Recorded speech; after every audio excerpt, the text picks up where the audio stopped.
नीलाञ्जनसमाभासं रविपुत्रं नियमाग्रजं छायामार्तण्डसम्भुतं तं नमामि शनैश्चरम् नीलाञ्जनसमाभासं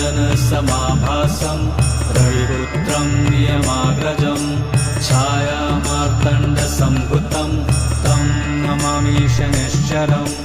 नीलाञ्जनसमाभासं रविपुत्रं नियमाग्रजं छायामार्तण्डसम्भुतं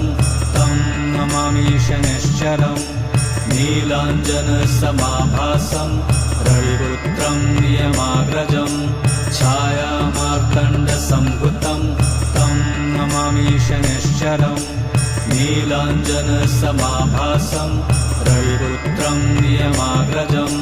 छायामार्तण्डसम्भुतं तं नमामि शनैश्चरम्